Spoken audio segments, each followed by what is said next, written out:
we're going to go ahead and get started. We thank you for joining us. Before we really get into the meat of the webinar, I want to take just a minute to go over some of the housekeeping details for you. Before we get started on the content of the webinar, just a few notes on how to navigate the technology. First of all, if any of you are having any problems or have technical questions, please call our main number, 919-250-4314, and we have staff that will be glad to assist you with any problems that you're having with the technology. Also, secondly, if you're having any trouble, let me also say on our end, we have muted all of the lines, but just in case, we ask you to also mute the line on your end so that we cut down on any background noise or any disturbances. We'll be concluding the webinar with Q&A toward the end, and we welcome you to contribute a question at any time, and you can do that by using the questions tab in your dashboard to just go ahead and send us any questions as they occur to you as we cover the material. Finally, we're going to be covering a lot of information today, and we will not be going over everything in depth, but we have attached several handouts. You'll see 5 on your dashboard that delve deeper into various aspects of what we'll be talking about today. So be sure to explore that handout section to view and download information you'd like to look at further. Again, if you run into any trouble with the software, please call our main number and we'll be glad to help you out. Now, first of all, let me begin by thanking all of you for a great response to this webinar. This is the first of many webinars and other forms of Rural Counts engagement that we're going to be delivering to you in the coming weeks and months. We intend and our goal is to offer a distinctly rural perspective that is practical and nonpartisan. We want your feedback, so you will have already received a survey, and we ask that you please complete and return that survey. We want your help also, and we want you to be actively engaged in our advocacy work as we go forward in the coming months. So please sign up to be a Rural Counts partner. And finally, you're going to be meeting our new Director of Advocacy, John Coggin, on this call. This is really his introduction to you, and we look forward to you hearing from him in just a little bit. Let me go ahead and state the obvious, which is to say that we're dealing with an awful lot of change. We are dealing with executive branch transitions both in Raleigh and in DC. The White House and Congress are under single party control, and now the Governor's Mansion and the General Assembly are under split party control, really flipping the situation that existed prior to the 2016 election. And the election really, if it highlighted anything or if we've read anything in the mainstream media about the election, there's been a lot of focus on the real differences between rural, suburban, and urban voters in this election. So we're going to move straight into the agenda now. Debbie Bryant, who works for the North Carolina Rural Center as our federal representative in DC, is going to be going over the federal rural development policy landscape. John Coggin will be covering the state rural development policy landscape. Then we will delve into the details of the disaster recovery. We just had the special session on recovery going on in North Carolina. We've also had federal action, and we'll delve into the details of that. And then we'll move into Q&A at the end, and then wrap it up on time. So now let me turn it over to our federal representative, Debbie Bryant, who represents the Rural Center in DC. Debbie? Thank you, Patrick. Welcome, everybody. The things that I would like to cover in terms of finalizing the 114th Congress. I want to start there because Congress, after the election, the members of Congress came back and went into the lame duck session, and with that, they covered a number of things that are very important to the state. They were in session through last Friday, although they are still in a pro forma session just to make sure that if anything unexpected comes up, that they can indeed handle any issues. So one of the things that I want to recognize is that they did complete a continuing resolution through April 28th.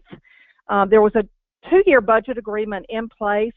This will provide level funding for FY17, and that will pretty much avoid a government shutdown at the holiday time. That was one of the major goals. It also gives congressional leaders the opportunity to negotiate the final FY 2017 with the new Trump administration, and that really becomes the base for working on next year's appropriations bill for FY 2018. So that was very important for the members of Congress to come to closure, or at least making certain that they did not shut the government down right here at the holiday time. They also completed a multi-year Water Resources and Development Act that covers all of the Corps of Engineers projects. That includes our beach renourishment, obviously very important to us, and dredging, our dams and reservoirs that are in other areas of the state. That's a bill that does those, that authorizes federal funding for those types of projects. They completed the annual defense authorization bill. You know, in North Carolina, we're very fortunate to have every branch of the military in our state, and more industry growth has been developed over the last number of years, several years, around our defense industry. We've always had the boots on the ground, but we really haven't had a strong defense industry, and we certainly have that now. So a good number of folks watch that annual defense authorization bill, and then once that is done, the federal funding can flow. I want to point out that they did have a major victory in passing the 21st Century Cures Act. This was a bill that many of our North Carolina members of the delegation worked on, and really moved forward in authorizing over $1 billion over 2 years for expanded state opioid treatment programs. They expanded Medicaid coverage for mental health services and authorized another $1.8 billion for the so-called cancer moonshot effort to accelerate research and make new therapies available for more patients. This not only affects the research and development efforts at our major universities and many of our companies that are in our state, but also then will assist in the biomanufacturing that has grown in many of our rural areas. It obviously impacts the opioid work, impacts so many of our communities. We're a state that has been hard hit by this drug abuse, and making sure that our first responders have the necessary medicines that they need to be able to react when they find someone with an overdose. That's just critical, and it's critical to have those resources in our rural areas of our state as well as our urban areas. And I want to certainly take this opportunity to highlight that the entire delegation really did their job in going after disaster recovery supplemental appropriations. I want to give a special shout out to our Senator Tillis and Senator Burr. Senator Tillis really took the lead in this effort and worked very closely.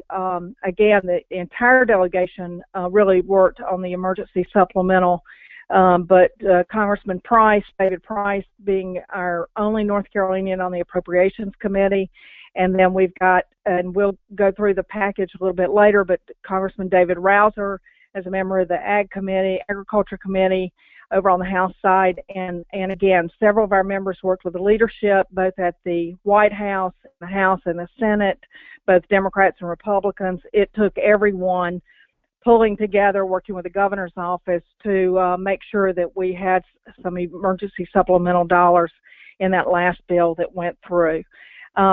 And it will be very important for our local state agencies and our farmers to access those dollars. And we will, the feds don't just write a check to North Carolina and say, here, you go ahead and spend this money helping your people. There's a very clear process, and we at the Rural Center are going to be working very hard to help our communities secure those dollars and working with the state. I want to turn next to the political landscape in terms of President-elect Donald Trump. These announcements are coming out quite frequently, just daily. There are a number of announcements where he is making for his cabinet positions, and then after they get these announcements made, they will go to sub-cabinet and they will start talking about the different departments. We've got a lot of independent agencies. We wanted to list these names for you so that you will see that there is a mix of corporate leaders and investment bankers, governors, members of Congress, a lot of military, a lot of folks with military experience. These are the folks that the Trump transition are bringing in to meet with him, and these are the folks that he is making those decisions to appoint. We want to point out a few North Carolina connections. There at the Department of Commerce will be Wilbur Ross. He has been affiliated with Cone Mills. At the Department of Labor, you've got Andrew Pusner, who is the CEO of the company that now owns Hardee's. And then we have the SBA administrator on the next page. We've got the SBA administrator, Linda McMahon, who is from New Bern, is a graduate of East Carolina University, and we're excited to have her as our nominee for the SBA administrator. We do expect that he will be announcing his nomination to the Supreme Court fairly soon. Obviously, that's to start the process to replace Justice Scalia, who passed away over a year ago. And then we do expect, I think everybody is watching closely. We've got former Congresswoman Renee Elmers, who is likely to get an appointment. I think Governor McCrory has been in very substantial conversations with President-elect Trump. And then we've seen other folks like former CEO of BB&T Bank, John Allison, who has been in New York as well. So I do expect there to be several North Carolinians in the mix. Want to point out that we are waiting on a nominee for the Secretary of Agriculture, and we are waiting on a nominee for Veterans Affairs. And of course, those are two so very important departments to our efforts in North Carolina, and particularly rural North Carolina. In terms of looking at the 115th Congress, now that's, Congress is 2 years, so 2017, 2018. So when the Congress finishes this year, they will be done. Anything that's left over has to be reintroduced. In terms of the elections, our North Carolina incumbents won re-election. We don't have the turnover that some of the other states do. Our really only loss was when Congressman George Holding defeated Congresswoman Renee Elmers in a Republican primary back in the spring, and so we do have one new member, and that's as a result of the map. Basically, the way the state legislature changed the map, we have a new member that I'll speak to in just a moment. But if you take a look at this map, which is shown to you now, I want to just point out a couple of things. One is we have 13 members of the North Carolina Congressional Delegation. We have 10 Republicans and 3 Democrats. The map is really quite different from what it's been in the past, and it sounds like with the court rulings that we may have the maps redrawn again, but there are some pretty significant changes. One is, David, if you just start from the lower right-hand corner, David Rouser really now has all of like New Hanover County and Wilmington, and he and Mr. Jones, Walter Jones, enjoy the eastern part of the state, and the district lines make much more sense in terms of geography. Congressman Butterfield's district stays pretty much the same, and then George Holding, as I mentioned, defeated Renee Elmer's, so he really is picking up some of the area that he used to represent. So he's our new member for the 2nd district, but of course he does have good seniority in the Congress.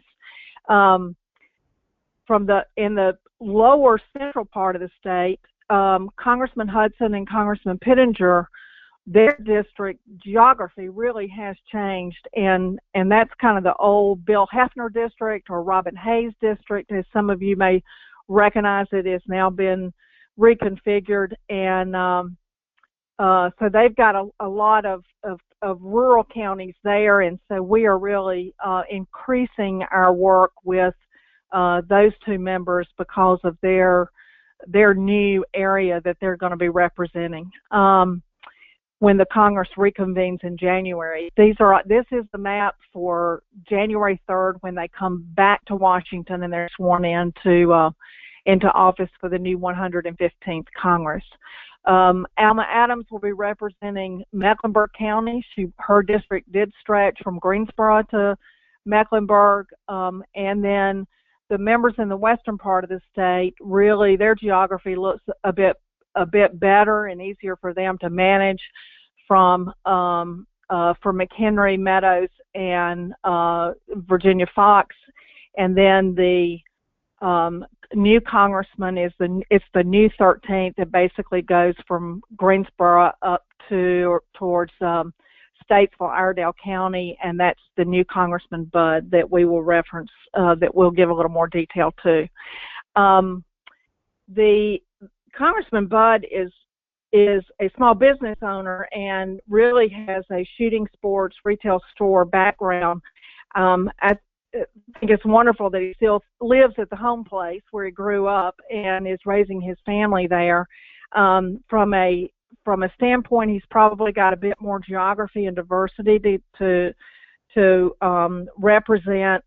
To me, he comes again in sort of that same outline as we saw Congressman Meadows, elected, or Congressman Mark Walker, elected, representing the 6th, where they are businessmen. They have had no political experience. They're coming to Washington for change. They've never served in the state legislature. They've never been on congressional staff, but they, in fact, come from that strong rural small business perspective, and they make for very good friends to the rural center and very sensitive and respondent to our issues. In looking again at the delegation and the House leadership, the next, I mentioned that Congressman David Price is on appropriations. Just in covering our Democrats, Congressman David Price is our only North Carolinian on appropriations. Congressman G.K. Butterfield just completed his 2-year term as the chairman of the Congressional Black Caucus and did a great job representing the state and working very closely with the White House, and that certainly came in handy when it came time for us to have a disaster recovery package. Congresswoman Alma Adams serves on several different committees that are key and has worked just out of the box from a very a bipartisan perspective, and now in the new Congress will represent Mecklenburg. But she's been a good friend to the Rural Center on some small business issues and some agriculture issues because she's on those committees, and also serves on the Joint Economic Committee. In terms of the House Republican majority leadership, which is absolutely key for us to have members in strong positions. Again, the House is 435 members, so you've really got to have the power of the leadership, and you've got to have strong committee appointments, and you've got to have strong caucuses. The members can belong to any caucus they choose, and it's interesting that we basically have everything covered. We've got Patrick McHenry as the Chief Deputy Whip. That makes him about fourth in command of the House. And Richard Hudson is one of the regional whips, and they have the responsibility of counting the votes. And they also serve on the Republican Steering Committee, which is very important because it determines which committees the other members of Congress, the other Republicans, get appointed to. So they really have a lot of power, and if you want on a particular committee, you've got to go to those folks on the steering committee, and we're really pleased to have Patrick McHenry and Richard Hudson on that prominent committee and serving as part of the leadership team for the Speaker of the House. Virginia Fox will be chair of the House Education and Workforce Committee. She is our only North Carolina member that is a full committee chair. And that, of course, is a committee that's very engaged with higher education, with our community college system, our tech schools, and with K through 12. And so Workforce Investment Act, I mean, any number of issues come through that committee, and we're very excited for Congresswoman Fox to be chair of a full committee. It's a real recognition to her leadership in this area. And she has had a career in education before running and serving in the state legislature and then running for Congress. Mark Walker is the chair of the Republican Study Committee. Again, that's an independent committee of conservative Republicans. There are about 170 members, and they have about a 12-person staff. Again, because the Congress is so large, you really got to sort of network through this caucus structure. And we have Mark Meadows, who is newly elected as chair of the House Freedom Caucus. And the only way I could think of to describe them is they're even more conservative than the Republican Study Committee. So they've got about 40 members. Their numbers could go up for the next Congress with new members elected. They are starting to add staff. They've just released, for example, a report of 225 regulations that the new administration should roll back. So they're being very proactive. In terms of looking at our senators, let's speak up a little bit. Okay, in terms of in looking at our senators, I think again, this slide will be available to you. We wanted to identify that, number one, they're friends. They're not competitors. Number two, they have a good mix of areas of jurisdiction because of the different committees they serve on. And they each have their very own style. They have their very, very distinct strengths. They've got their staffs work well with each other. But they obviously both work so strongly for our state. I mentioned earlier that they both were very engaged in disaster recovery, with Senator Tom Tillis really taking the lead with this effort. And we're just delighted with the close working relationship the Rural Center has to both senators, and even to the point that Patrick has been invited to participate in their series of staff meetings that they're having for their entire staff back in the state starting tomorrow. So we're really pleased with that relationship. Going to just one last slide in terms of what to expect for the upcoming sort of the first quarter. If you look at the first 3 or 4 months of what this process is going to be, many of these committees on the Senate side have to evaluate the nominations, the nominees from President-elect Trump. They will spend a lot of time going through the hearing process.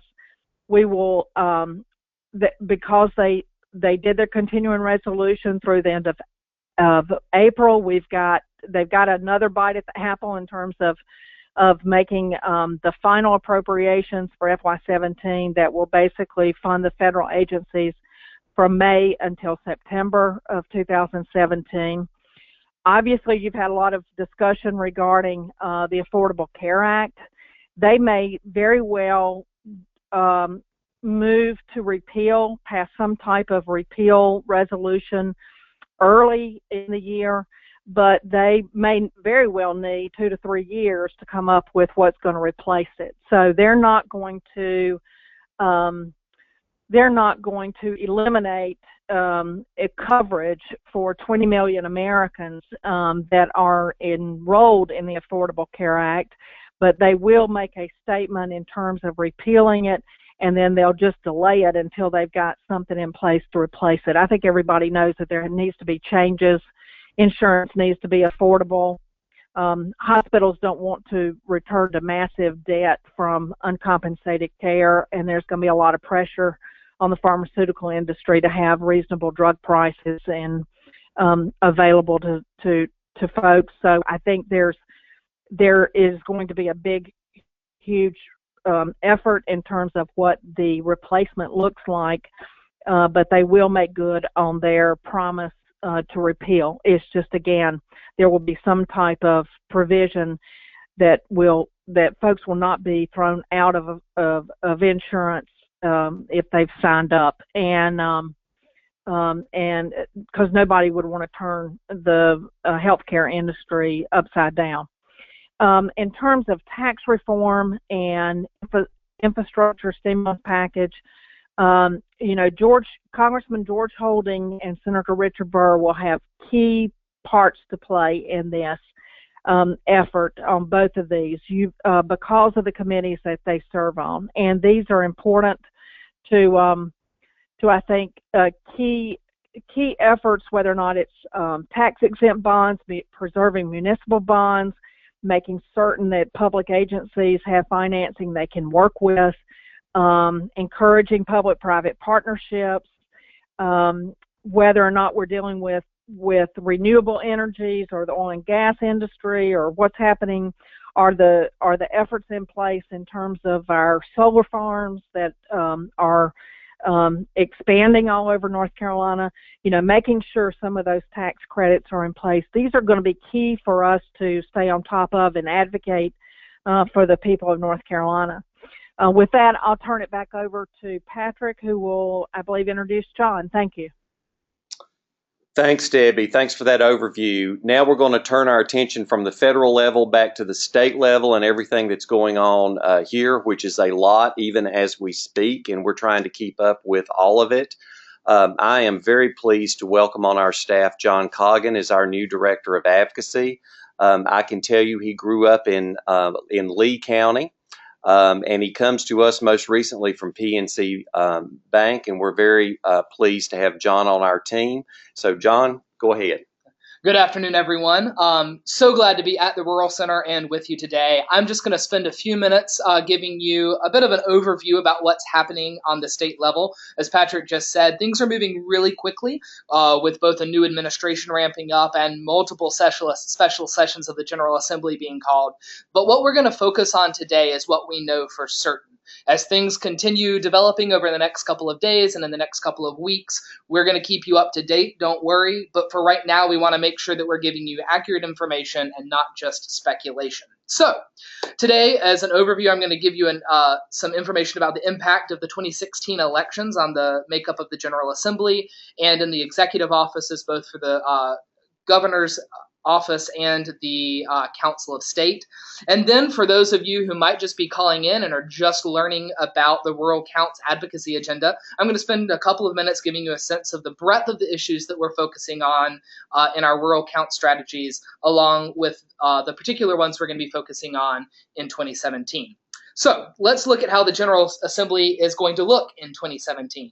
The North Carolina Senate, as a reminder, has 50 members. Based on the 2016 elections, 35 of those are going to be Republican held and 15 Democrats. The black line that you see on that screen indicates the 3/5 majority or supermajority line. This line is going to be important in 2017 because it takes a 3/5 vote in both houses in order to override any veto by the governor. So going into 2017, the GOP maintains its supermajority in the Senate, and it even picked up a seat in these most recent elections. That means if votes go along party lines, the Republicans are going to have a comfortable supermajority to override any vetoes by the governor and pass the legislation they want to.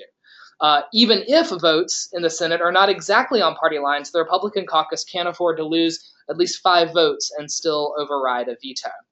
Things are a bit closer in the House of Representatives. The House has 120 members. 74 of them this time are going to be Republicans and 46 are Democrats.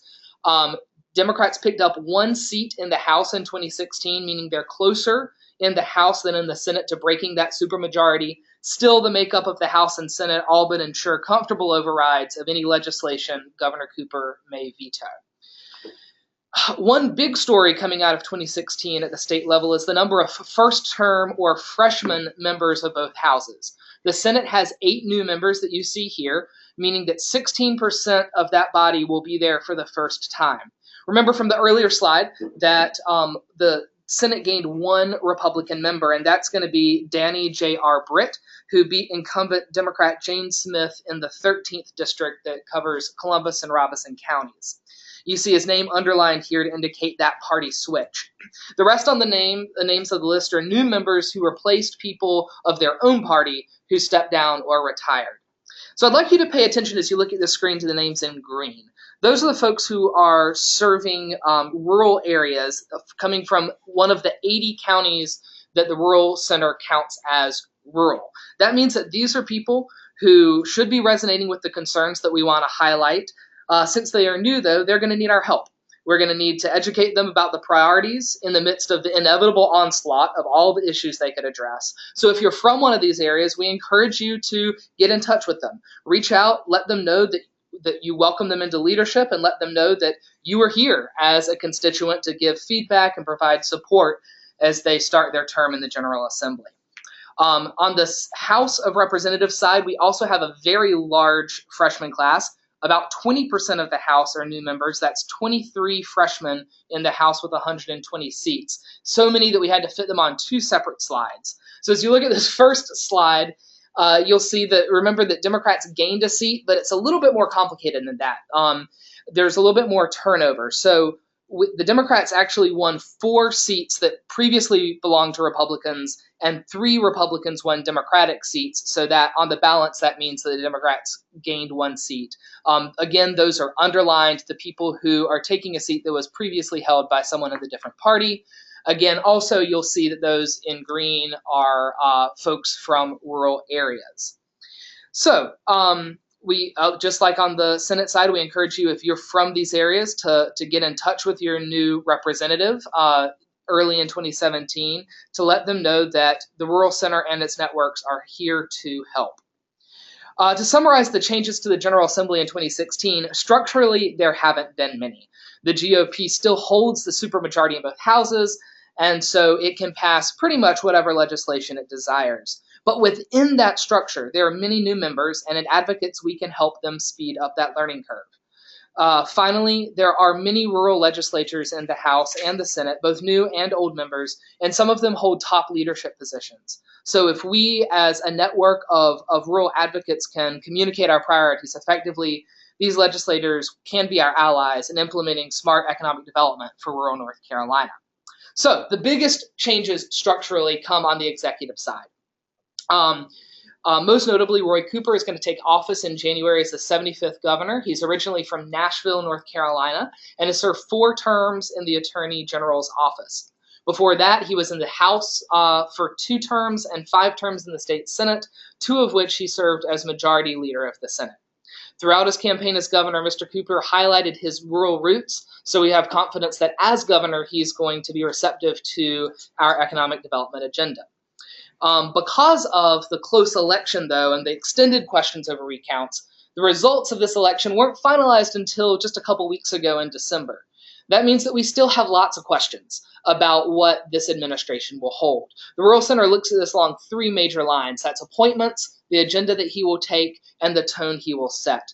So far, he's only made three key appointments. The first of those is Christy Jones. She's a Wilson County native and served as his chief of staff in the Attorney General's office, so she's going to continue that role in the governor's mansion. She will also notably become the first African-American woman to serve as chief of staff for a North Carolina governor.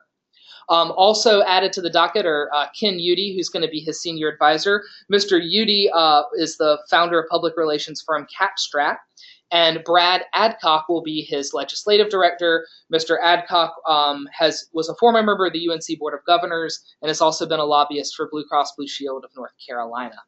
So again, this is forthcoming. As soon as new appointments are made, we'll be in touch with you about who they're going to be. The second major question is around his agenda. Since he just declared victory a couple of weeks ago, when he did that, Governor-elect Cooper named a few issues that he thought would garner bipartisan support. Among those were disaster recovery for both Hurricane Matthew and the wildfires in the West, and also infrastructure projects across the state. At the same time, he continued to voice opposition for HB 2, which is not necessarily an area of bipartisan cooperation. So that leads us to our third question, which is the tone he's going to set as governor. Because of the General Assembly's power to override his vetoes, much of his power this time is going to come from his bully pulpit. So we have yet to see whether he's going to use that pulpit to bridge divides between Republicans and Democrats and push for bipartisan efforts, or whether he's going to use it to highlight divisions between his party and the Republicans in charge of the General Assembly. So we will continue to monitor all of these for you. Again, a lot of this has to wait until January to see how things shape out, but we will be letting you know as they develop. Another aspect of the changes on the executive level that haven't been getting all that much attention in the conversation, the much more dramatic side is between the General Assembly and the governor, but another aspect of change on the state level is with the Council of State. So unlike the federal level, where Debbie just pointed out, the president-elect gets to name his entire cabinet, the people of North Carolina elect most of the governor's cabinet. So over the past 4 years, this is really interesting to me. Governor McCrory worked with a Council of State that was predominantly Democratic. So of the elected positions in the Council of State, 6 were Democrats and 3 were Republicans. So that dynamic has completely switched in 2017 in one of those beautiful paradoxes of North Carolina politics. Now, with an incoming Democratic governor, those same voters reverse the partisan makeup of the Council of State. So now instead of 6 Democrats and 3 Republicans, there are 3 Democrats and 6 Republicans. Notable changes include newcomers Mark Johnson, who defeated incumbent June Atkinson for state superintendent, Mike Causey, who defeated incumbent Wayne Goodwin for Commissioner of Insurance, and Dale Falwell, who won an open contest for state treasurer. That means that incoming Governor Cooper will face not just a General Assembly led by his opposing party, but also a Council of State running the executive departments who are dominated by the Republican Party. So that's another reason why the tone that he strikes in 2017 is going to matter so much. So there's a lot of changes. We've spent a while now talking about changes on the federal level and on the state level. So what role is the Rural Center going to play in this environment? 2017 is going to mark the 30th anniversary of the Rural Center. So for 3 decades, the Rural Center has been working hard to develop, promote, and implement sound economic strategies to improve the quality of life for rural North Carolinians. For most of that time, we've been fulfilling that mission by providing grants to small businesses and small towns to spark economic development, create jobs, build the infrastructure necessary for rural communities to compete. In that process, we've made many good friends, many of whom are with us today in the 80 North Carolina counties that we serve. Now, we believe that going into the next 30 years, it's time for us to mobilize that network to advocate for the next generation of rural economic development. The Rural Counts program, which we debuted in April, is a comprehensive policy agenda that we believe will be useful for rural people and communities across the state to speak up for their interests on the local, state, and national levels. So this webinar kicks off that program, and it's just the first of, you're going to see a lot of communications to give you information that you need to be strong advocates in your community. So over the coming months and years ahead, we want to work with you so that you can engage with your leaders, start conversations in communities about the issues that matter to you, develop plans for how to put those ideas into action, and then work together with people across the state to make a real impact in all of our rural communities. So that's the goal, but what are the issues we're going to be working on? You'll see here that we have a 10-point plan that touches on all of the issues that you see on this slide. So from working with communities across the state, we understand that every rural place is unique. It has its own opportunities, it has its own challenges. But we believe that there are certain issues that are going to matter in every rural community and that every community needs to address in order to succeed. So these issues, education and workforce development, infrastructure for broadband, water, natural gas, sparking entrepreneurship and agriculture and manufacturing, all of these matter to rural communities, all of them. But I want to be clear on 2 points here. First, we don't believe in a one-size-fits-all strategy. For example, access to quality, affordable broadband, it's key to the economic development in all of our communities. But that does not mean there's some checklist for getting broadband that's going to work for every single community. For some, that's going to come through working with the private sector. Others might want to treat it as a municipal public utility. We want to work with you on finding the right solution for your community, not coming and imposing some pre-drawn solution that we think will fit everybody. So there's no one-size-fits-all solutions. Second, there are no magic bullets. We want to emphasize that all these communities need all these things. You can't just pick one and start working on it. For example, entrepreneurship is vital for all communities. But you can't just stop there. If you don't have a good education system to train your workforce, if you don't have the infrastructure that's going to allow those companies to succeed, if you don't have the health system that is going to help folks have a high quality of life, your entrepreneurship program isn't going to get anywhere. We know that people need to prioritize goals. You can't work equally on all of these at one time, but we also need to make sure that we have a holistic strategy in our communities so that all of these things can succeed. So what are we promising in the next year? What are we prioritizing? First of all, and you'll hear about this in just a few minutes, we are going to focus on Hurricane Matthew and wildfire recovery from the wildfires in the West. Second of all, there are a lot of proposals going forward right now to adjust our economic tier system. Right now, all 100 counties are ranked and put into 3 different tiers depending on their economic status. There are a lot of proposals going around right now about changing that to make it more fair, equitable, and we want to make sure that rural communities are well served. So we'll be keeping in touch with you about changes as they develop on that. Next is rural infrastructure. We think that there's going to be some big packages by both Congress that Debbie described and the General Assembly, and we're going to be watching them closely and asking you to engage on those. Too often we draw up our infrastructure policies in ways that prioritize development in urban areas, and we're going to be on the ground to make sure that in any new packages, rural communities are benefiting from that as well. And finally, we're going to be tackling the elephant in the room. If you've been reading the news since the 2016 election, you have been hearing about the rural-urban divide. And it's true, this division exists. And as the primary statewide voice for rural issues in North Carolina, we have an important role in lifting up rural voices in authentic and productive ways. However, at the same time, we think there is more value in focusing on what unites us than what divides us. So over the next year, we want to work with both rural and urban leaders to identify shared challenges and opportunities and find ways to work together to lift up all North Carolinians, regardless of where they call home. So with a governor and General Assembly that both understand the needs rural communities face, we believe that North Carolina is in a unique position in this country to start bridging that rural-urban divide, and we intend to be leaders in that process. Now, we also have other priorities, and you can look on your handout section for a document outlining all of those. So what I want you to do is I want you to look through that document, and I want you to find things that you're interested in, and let me know you're interested in them. Even if you don't know how you can engage, actually, maybe especially if you don't know how to engage, I want to hear from you. The message that we want you to hear in this information about the Rural Counts Plan is that the Rural Center is here for you. We're here to educate you about the issues, to train you on how to engage with leaders, to support your efforts to build community and get things done, and to connect you with others doing similar things around the state so you can broaden your impact and amplify your voice. Unlike many advocacy plans where someone like me is hired to spend all day at the General Assembly and put pressure on legislators, the Rural Counts Plan is all about you.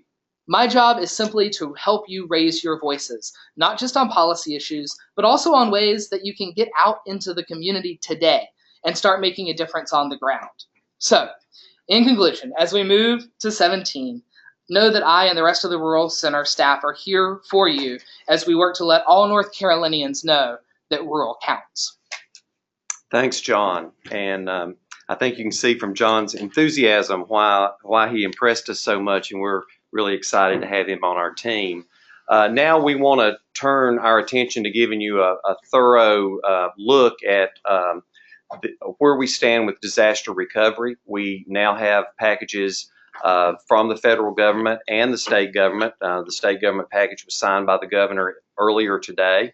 And I invite Jason Gray, our senior fellow for research and policy, to talk to you first about the state perspective, and then we will let Debbie talk about the federal perspective.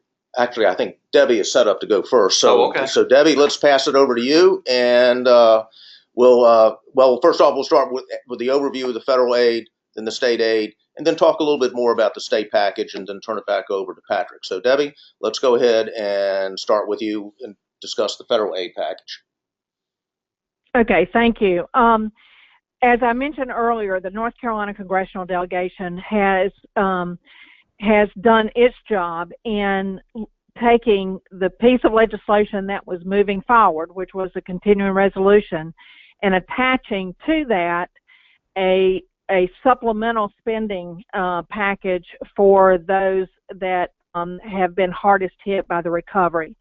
So your first phase of funding is always getting everything you can under FEMA, the response, the sort of laying the groundwork for the recovery.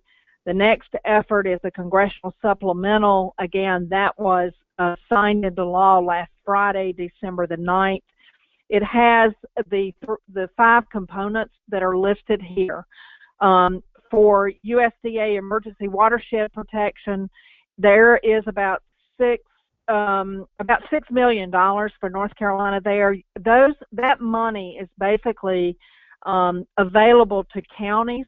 You've got to be a taxing authority in order to get access to those dollars, so the state could do it, or local counties can go after those dollars. If you are on our call representing a county, please take a look at the website for that program. You will see some great examples for riverbank restoration, drainage, gullies, efforts to prevent erosion in the next storm. So there's some good funding that's there. Again, those are USDA dollars, so you want to work with your USDA rural development folks that are in your counties.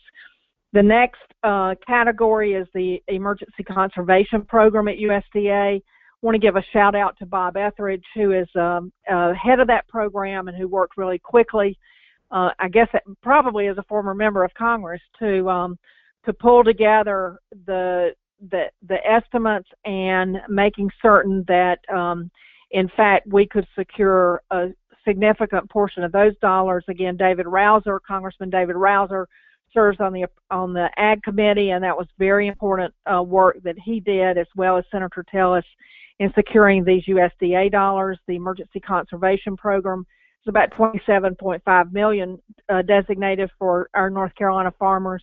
That's going to help your roads, your fencing that was washed away, your conservation efforts, debris removal of your old barns and things that happen to you in a farming situation as an individual. So you want to go to your local FSA office and start working with them on your estimated damages and see what you can recover from that program. The Corps of Engineers and USDOT were given significant funds. Our core projects are about $83 million. DOT about $23.6 million for damaged roads and to clear debris. Those are agency dollars. They're not for local governments, not for individuals, but basically agency dollars to try to replenish their funds and focus on their projects. 2/3 of our total package of about $300 million is CDBG Disaster Relief Fund, and for North Carolina, the federal agency and the appropriators are estimated at about $193 million for North Carolina. Again, that's housing and that's infrastructure. It is absolutely key funding. I was involved in hurricane recovery for Hurricanes Fran and Floyd. Getting the CDBG declaration is absolutely key. But the state is going to have to put together a state spending plan, and that's where the Rural Center becomes such a major effort and advocate for you. And we need to hear your concerns. We need to help influence that state plan. And these, again, are dollars that will be extremely useful in any type of rebuilding. As I mentioned earlier, there is sort of that next bite at the apple. There will be an opportunity to have another request to go from the governor's office to the Congressional Delegation in the spring. They have to do another continuing resolution for FY17 to take it from May to the end of September. That will be another appropriations bill that will be moving, that if, we've got gaps that we can in fact put together another package and work closely with the Congressional Delegation to support. Again, they did their job. Now we've got to do our job to pull the dollars down and to be able to help our people as quickly as we can. Jason, I'll turn it back over to you for the state package. Thank you, Debbie. Okay, so we want to talk now about the state package. As Patrick mentioned in his opening comments, it's been a very busy week on Jones Street here in Raleigh. The General Assembly was called into special session by Governor McCrory. They immediately took up a recovery package titled the Disaster Recovery Act of 2016. It was introduced on Tuesday the 13th. It went to the Appropriations Committees for review, and it was approved and ratified yesterday, December 14th, and signed by the governor, I believe, this morning. It is a $201 million relief package. The revenue sources for this recovery package comes from two sources. One is through unappropriated general fund balances from the biennium budget. Another half of it comes from the Savings Reserve Account, otherwise known as the Rainy Day Fund. So they've taken one from split it up between the two, which I found to be interesting. I think most people thought it was going to come out all from the Rainy Day Fund. It's important to point out that that in the press, and a lot of the attention has been on the flooding that came from Hurricane Matthew, but the recovery package makes eligible in almost every line item in the package damages from the extensive wildfires in western North Carolina. The only exception on this is that there's as you'll see, a $66 million line item, which is for the federal match to the federal dollars coming in that Debbie just discussed. We're not going to have time to go through all of these in a great deal of detail, but I just want to summarize that it's been emphasized that the housing impact to the flooding in the east has been very much on everyone's mind. And when you look at the intent of the spending, roughly $59 million of the state strategy goes for different sort of housing relief, whether it's immediate short-term temporary housing to looking at long-term solutions. 66 million, 1/3 of it, is for the federal match to draw down the federal programs. And then $37.9 million is in various forms of agricultural assistance. There's also funding to go for looking at small business assistance, a little bit of planning money for small business assistance. In particular, there's planning money for helping the counties develop their federal plans in order to draw down that federal money. So this is the first half of the list. This is the second half of the list in the bill. The ratified language for the bill should be online as part of the package we have with the webinar. It's a pretty good first start. I will also say that members of the General Assembly and committee and on the floor over the past 2 days have emphasized that this is just an opening response. They understand that as damage assessments become more available over the next couple months, that they will need to go back and likely appropriate additional resources and maybe tweak what they have. So a couple other points I want to raise to your attention in the package. First is that Governor Cooper can may hire part-time, full-time staff for a limited amount of time to help with a disaster response. This is very important, particularly on the planning resources. The governor has authority to appoint advisory committees to assist state agencies. This is also critical because it's clear that because there are several streams of assistance in housing that's going to different agencies. It's very important that we look at coordination for that, and these advisory committees may help with that. There's language in the bill around giving flexibility to school systems to adjust their calendars. A number of county school systems, they lost a week to 10 days, sometimes longer. So this gives them some flexibility. It's also worth pointing out that the savings reserve account, the rainy day fund, must be replenished. So when Roy Cooper comes in as governor and develops his first budget, he has got to find that $100 million in his budget to replenish the rainy day fund. So the rainy day fund isn't being permanently drawn down or being replenished over a long period of time. It is going to get reestablished in the next budget. Another important point to raise here is so Debbie mentioned that the biggest chunk of the federal assistance is from the CDBG, the HUD CDBG disaster recovery block grant, which will come to the state. It's $193 million. It's 2/3 of the federal package, and there's some flexibility as to how the state can deploy that, whether it's for housing, whether it's for cleanup. There's some business assistance that can be done for that, and in North Carolina, the HUD money typically, it comes through the North Carolina Department of Commerce, but the North Carolina Department of Commerce really has very limited housing capacity now. So this money is going to get passed on to the North Carolina Emergency Management Division, which will take the lead, particularly in the short-term, immediate housing recovery work. So that's going to come down from the feds and then get passed on to the Emergency Management Division.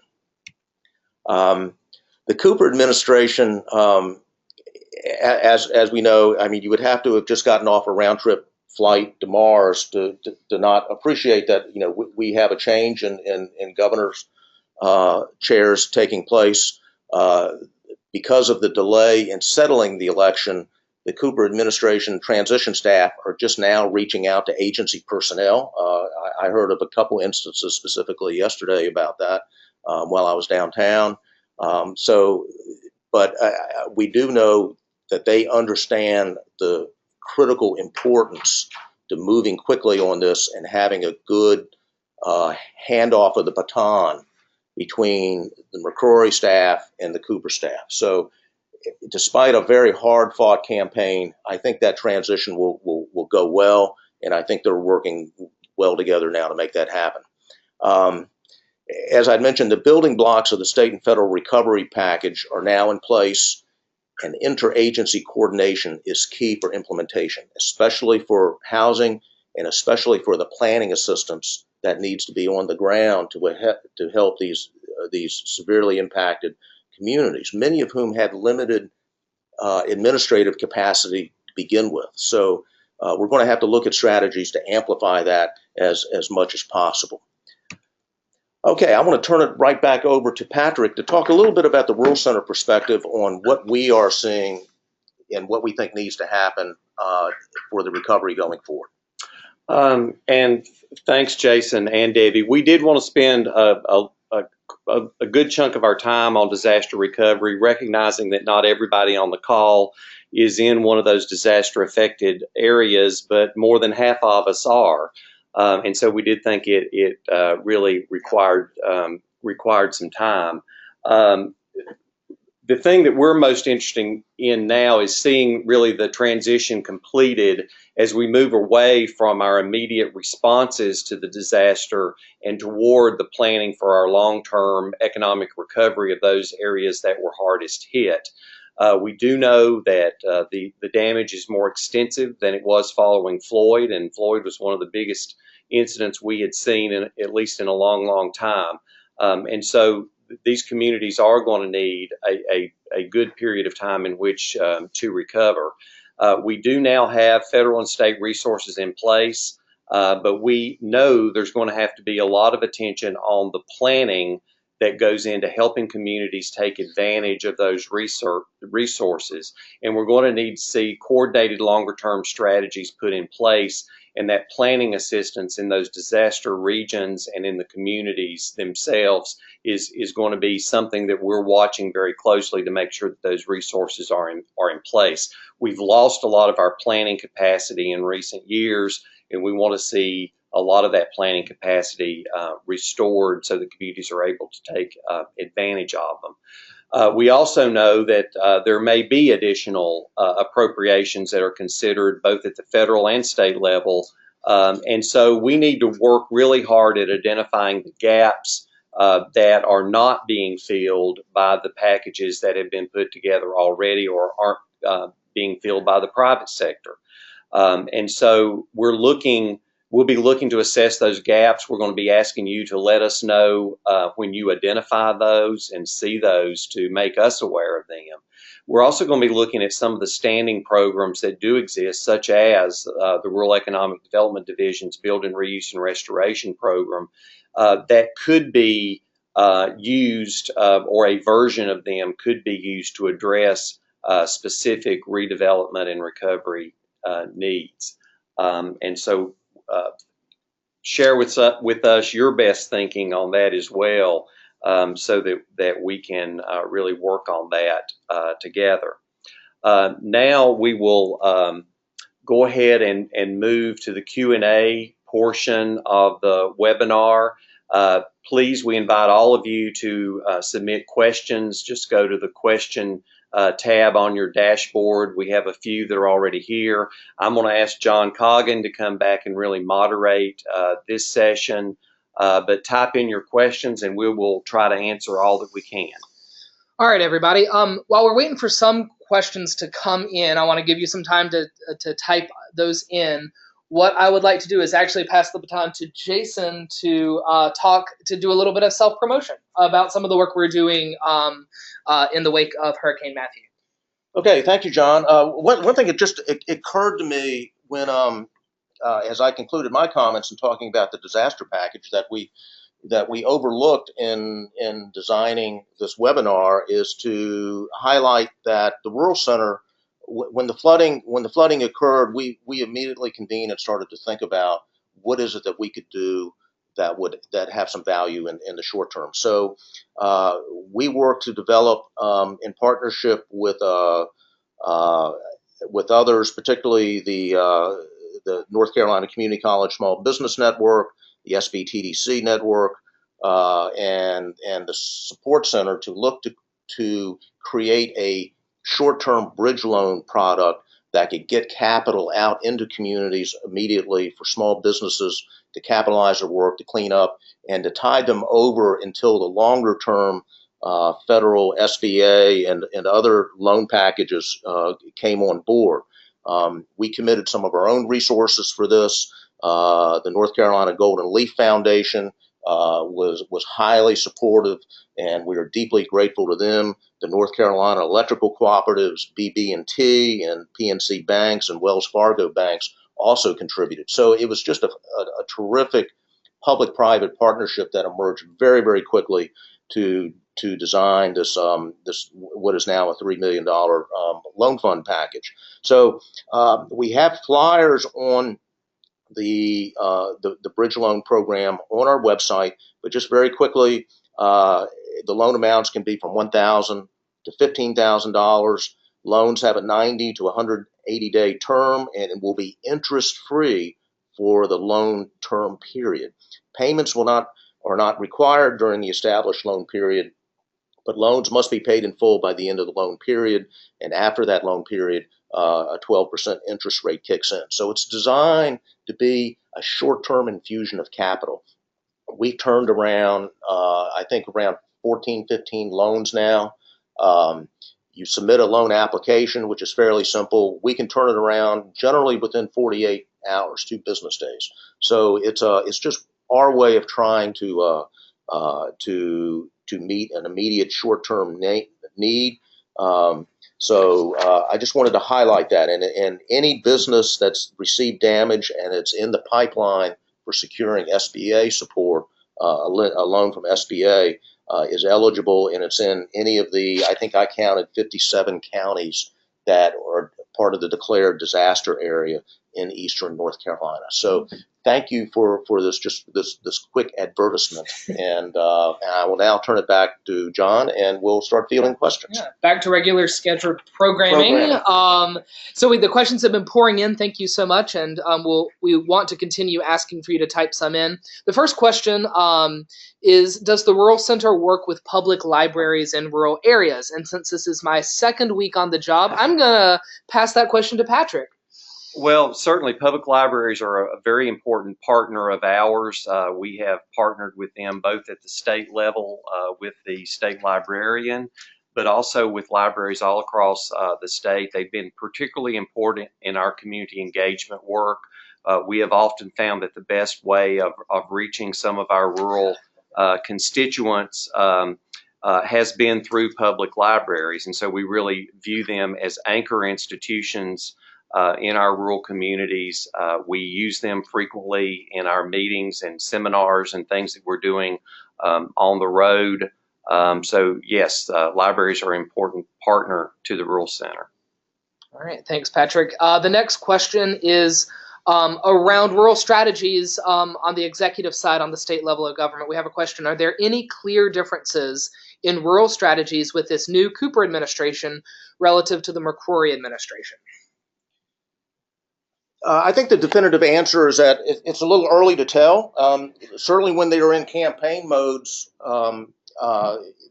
there were some differences of strategies. I think what we would see is that Governor-elect Cooper is putting a great deal of emphasis on entrepreneurship and small business development, looking at a more aggressive strategies to assist small businesses and homegrown businesses. I think there's going to be some push around how do we make our job recruitment funding more available in rural areas. But I think time will tell. Governor-elect Cooper has some rural roots, and he understands rural North Carolina very well, and we shall see.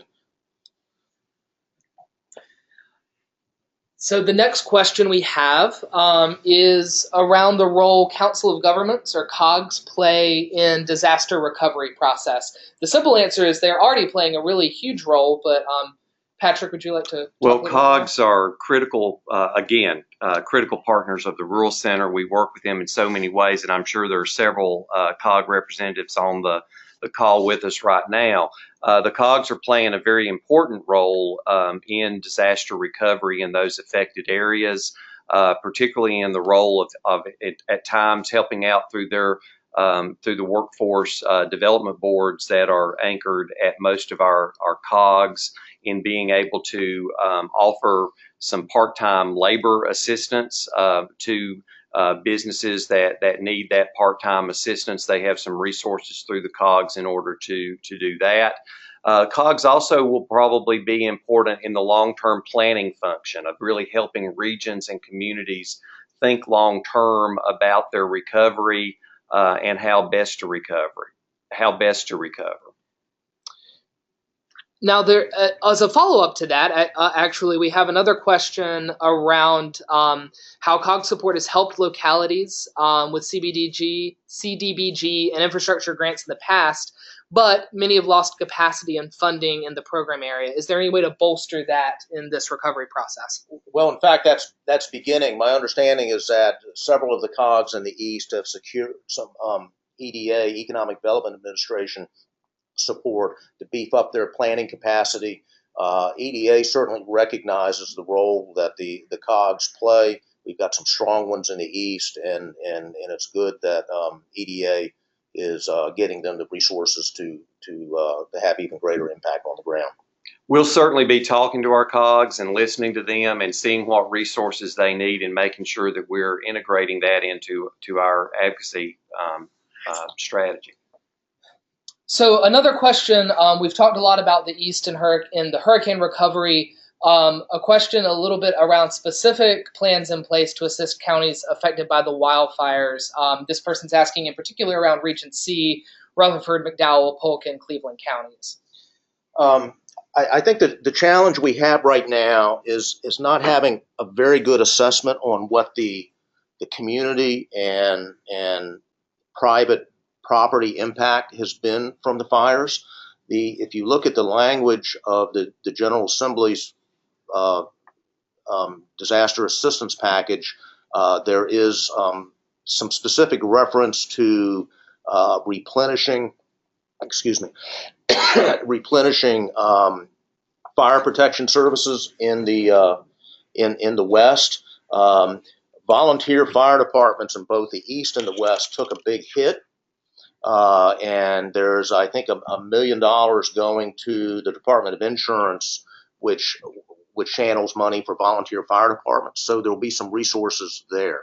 But it's again worth pointing out that any of the funding streams identified in the disaster relief package, other than the $66 million for the match for the federal funds, is going to be eligible for application in the West. So that's roughly $140 million of a funding stream which Western communities could tap into for their needs. And in addition to the state package, are there going to be any ARC funds, Appalachian Regional Commission funds, for disaster recovery in those areas? Have we heard anything about that? Debbie, anything you want to say to that? No, but that's a really good idea. So there were not funds included in the emergency supplemental. If you believe that you can put some estimates together, then please get those to the Rural Center so that we can communicate those needs to the governor's office and the Congressional delegation. And I would suggest that the COGs that have been working with EDA regarding your planning capacity, please do that as well. The package that was submitted to the Congressional delegation from the governor's office, and then what they were able to work with in the very tight time frame that they had, they simply prioritized, I think, the CDBG dollars, and they are very open to more requests coming forward, and we were successful in the past in getting EDA dollars.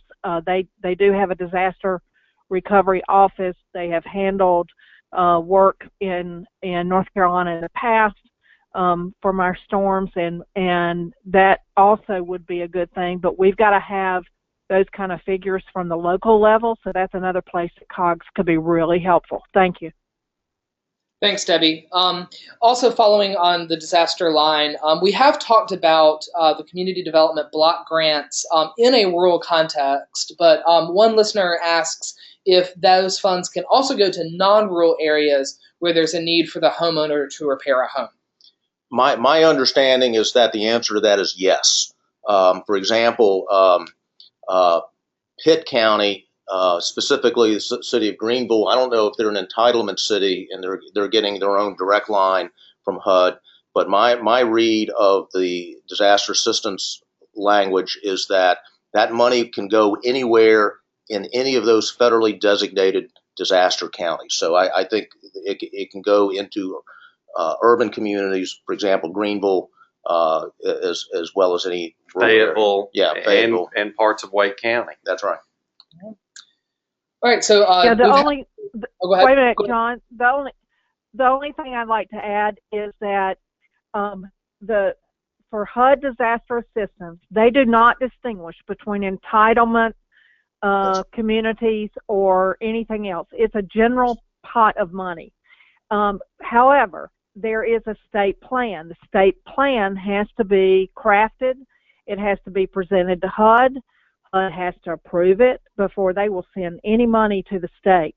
And so if, you know, so that's where your urban-rural divide really comes in, is making sure that the rural center has its information that can that we can advocate for your interest when they are drafting that state plan. Thank you. Thanks, Debbie. Thank you for all these questions. We have a couple more minutes if you want to get another question or two in. Right now, I'm going to turn things over to Patrick with a question. So we mentioned in the webinar about the media narrative after the election around the rural-urban divide. And so one listener asked if there's any way in which that post-election narrative has been misunderstood in the media. So how is the rural-urban divide as stark as we think it is? What are some misconceptions out there? Well, I think probably like most things in the media, a story gets woven and tends to get oversimplified. And I think perhaps we've seen that in some of the media coverage following the election. I think it's certainly accurate to say that a lot of people voted for change. And a lot of that was in response to the lives they were feeling in their own communities, in their own places. The media tends to portray the divide as as the rural side being all about white blue collar workers, and I don't think that gives accurate representation to the real diversity that does exist in many parts of rural North Carolina. Rural is not monolithic in this state or across the nation. It looks very different in different places. And I would just add that it is certainly true that much of rural North Carolina's economy has been far slower to recover from the Great Recession than our core urban areas, particularly in Charlotte and in the Research Triangle. I mean, the numbers are clear on that. But I think it's critically important going forward that we understand that due to the economic geography of North Carolina, that is the great metropolitan arc running from Charlotte up to the Triad and then over to the Triangle, that there's a lot more rural-urban economic connection than I think we fully understand and recognize. Of the 80 counties, the rural center counts as rural. I think 26 of them are inside of a metropolitan region. That is, they are part of that commuter shed for the core urban counties. If you look at the census data around commuting, Wake County has a huge commuter shed expanding out to 20, 30 counties really around central to eastern North Carolina. So, are there differences in strategies we need to pursue? Absolutely. and we need to pay more attention to it. But as Patrick said, there's a lot of diversity in rural North Carolina. Some of our rural counties are doing quite well. Some of them are not. So we've got to look at what are the regional strategies that we pursue to go forward so that we really build on the asset that we have a shared fate in North Carolina. And there's far more that connects us than divides us.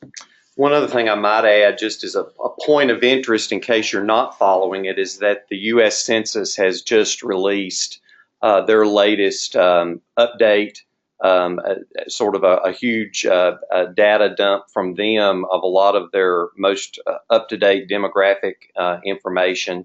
I know Jason and his staff are taking a close look at that, and we'll have some insights to share on that after we've had a chance to really thoroughly dig into it and see what it tells us about how rural is doing. To Jason's point, there's no question but what our state has seen and is in an economic recovery. There's also no question and no arguing with the data that it is uneven across the state, and that job creation, if we measure recovery by job creation, it's highly concentrated in this state and only a couple, just a very few counties. And that's true across the nation as well. We had one more question around asking for some more details around what Cooper's priorities would be as he comes into the governor's mansion. We kept things pretty general because we're sort of in a holding pattern right now. Much of what we have to do is to look back on is based on what he said on the campaign trail. What we talked to you earlier about vis-a-vis infrastructure, disaster recovery, and HB2 were all things that he has vocalized since his election. But during the campaign, he emphasized education and paying teachers more. He emphasized a very detailed jobs plan that focused around supporting job development and growth in the innovation sectors of the economy, and also something that spoke to our interests. He focused in that jobs plan on regionalism and making sure that it wasn't just our top performing urban areas that are getting those jobs and are getting incentives to add more, but also focusing on different regions around the state that include the rural areas that we are focused on. So at the end of the day, though, we're going to have to wait a couple more weeks to see what happens in the first days of his administration, what he chooses to talk about, and what his budget reflects once that gets published. So again, we'll be coming at you with more as we have it. One thing I would add, John, just on the point of the governor-elect's jobs plan, which we did look at closely as we did at Governor McCrory's plan. One point that I would note specifically that I think relates directly to our agenda is the Cooper jobs plan very much talked about a more balanced approach to not only recruitment, which is critically important to economic development in our state, but spoke specifically to making sure we were paying attention to retaining and helping our existing companies grow. Those companies that are already in our communities and have a presence and already have roots down and have investment, as well as a need to focus more comprehensively and consistently on startups and entrepreneurship. And, we certainly directly address that in our rural count strategy. We have time for one. There's a couple more questions that we haven't gotten to. We have time for one quick question. Someone asks about the North Carolina Housing Finance Agency has good capacity to assist with rehousing as opposed to emergency preparedness. Can that agency play a role post disaster? Absolutely. In fact, in the state disaster response package, they're being allocated $20 million. But I think the question behind this is that because we have immediate short-term housing assistance being managed through emergency management, and then we're going to have long-term housing solutions that need to kick in. Housing Finance Agency is going to play a big role in that with the Housing Trust Fund, but it really speaks to the importance, as I mentioned in my earlier comments, of having some very close coordination between the two agencies and between themselves and nonprofit housing developers around eastern North Carolina. So I think the resources are going to be there, but I think the coordination issue is going to be critical, and we need to start on that today. All right. Well, thank you all for your contributions for the Q&A session. So let me just close it out and thank everyone for your participation. I must say we were greatly impressed and very thankful for the response to this webinar. We want to make sure we're delivering you very good content that is useful to you, and so we need your help in really fine-tuning the content that we do deliver and the different formats in which we send it in. I do want you to know that on our website you will be able to find after this webinar, for anyone who has missed it that might ask you about it, we will post a recording of the webinar on the website along with those 5 documents, those 5 attachments, so you'll be able to find those and download those. Please respond to your survey and send that back to us, giving us your great feedback. We need your help. We want you to be actively engaged. We want your help in engaging your local officials, your local elected officials, and we'll probably be talking to you about engaging your federal and state elected representatives. Many rural local governments across the state and a few nonprofits have endorsed rural counts, which really is the policy framework that we believe really paints a picture of what it takes to build a more robust and stronger rural economy that works for rural North Carolina, as we build a North Carolina economy that really works for everyone.